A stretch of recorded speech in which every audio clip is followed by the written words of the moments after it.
Hello everyone, welcome to the second part on shaders. Today we'll continue from where we left off, which was subsurface scattering. I just want to say that everything I'm explaining here should help you feel more confident using shaders in Blender and be able to work with them on your own. So without any further ado, let's get into it. Last time we finished with subsurface scattering and the next thing below it is specular. Now under a specular, we immediately have two options we can expand. Multiscatter GGX and just above it, GGX distribution. These control how reflectivity is calculated, and in most cases you'll want to stick with the multiscatter since it's more accurate, but that said, for a scene optimization you can switch to GGX, but keep in mind it can sometimes cause darkening under certain conditions. Also below it we have IOR level, tint, and again anisotropic. But we have already gone through IOR, so what's the difference between this IOR level and the regular IOR we saw before? The first IOR at the top controls the way material does refraction and reflection, how light bends as it passes through the material.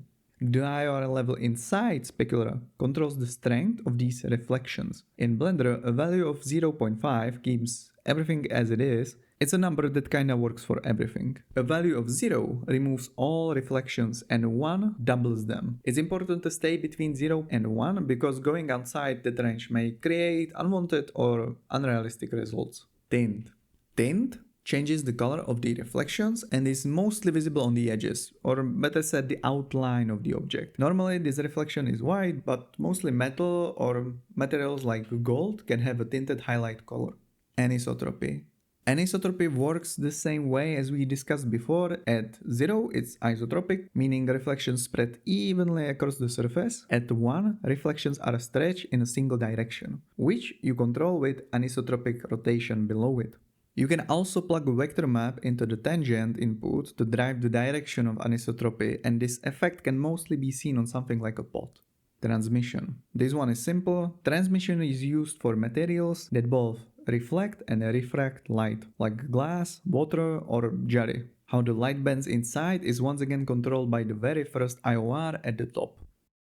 Code. Code is an interesting layer. It works a bit like specular, but instead of affecting only the base, diffuse, and subsurface layers, it wraps the entire material with an additional reflective film. It's like a polish on a floor or a clear coat on a car. This is great for already mentioned things like shiny floors or cars. Here we have weight again, which is a transparency of the code layer. 0 means none, 1 is fully visible. Then we have roughness. Same as regular roughness, controls how rough the model is, but it only applies to the code reflections. IOR, because the code is transparent, this determines how light bends through it. Tint here, it works more like an absorption layer. It's coloring the entire code. The effect is also slightly influenced by the IOR above it. Normal adds detail, but again, affects only this code layer. I would like to mention that you should be careful with code normals. They can be performance heavy, especially if combined with subsurface scattering. If you are on a weaker machine, it's a good idea to disconnect them while working and replug them back for final rendering. Sheen.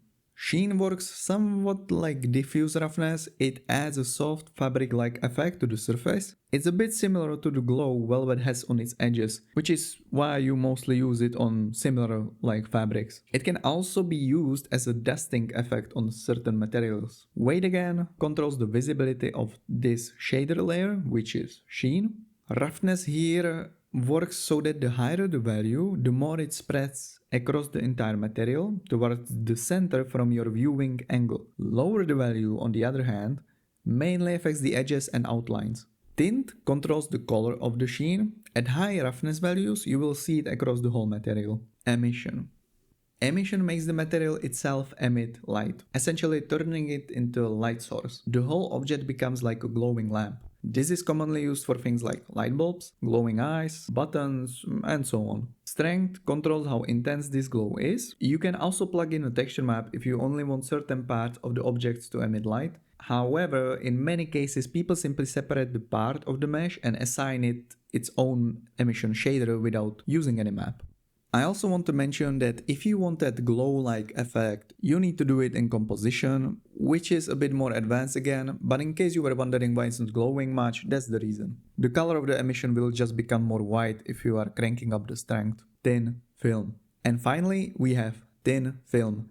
Thin film works a bit like a coat. It can sit on top of the material, but as the name suggests, it's just for very thin layer without any surface irregularities. Unlike coat, where you can plug a normal map for additional detail, thin film, its only purpose is to create a color shift that depends on the viewing angle. This is what you see in soap bubbles, or the bubble wands, oil spills, and any surface with that rainbow-like iridescent effect. Some bugs can have this on its body, and you could use this to achieve that effect. So we have thickness, which is measured in nanometers. Usually we want to put this number at 100 and more. Then we have IOR. IOR here again controls how light bends. In this case, it's recommended to stay between values of 1 and 2. At 1, it has no effect, and if the value is the same as the base material's IOR, the effect cancels out as well. So if your material has a base IOR of 1.5, you cannot set the thin film IOR to 1.5. It has to be different. The farther you go from that base value, the more the color will shift. And that covers everything about the principled BSDF shader. It's worth noting that all these parameters we've gone through are actually individual shaders in Blender. The principled shader simply mixes them together for you. If you want, you can add those separate shaders manually in the material editor under the shader section. That's all for today. Don't forget to subscribe, leave a like, and maybe drop a comment. You can also check out my socials, where's my work, or my website, and let me know what you liked, what you didn't like, or if you have any ideas for topics you would like me to cover. In the meantime, I'll be preparing something, I don't know what yet, but I'll make sure to do something for you guys. I hope that this breakdown makes the shader feel a lot less intimidating and you'll know what you're plugging in and why. Once we get to texturing, you'll understand even better what's happening. But that will be all. Thanks for watching, I'll see you in the next video. Don't forget to like and subscribe so you won't miss it, and check the links below.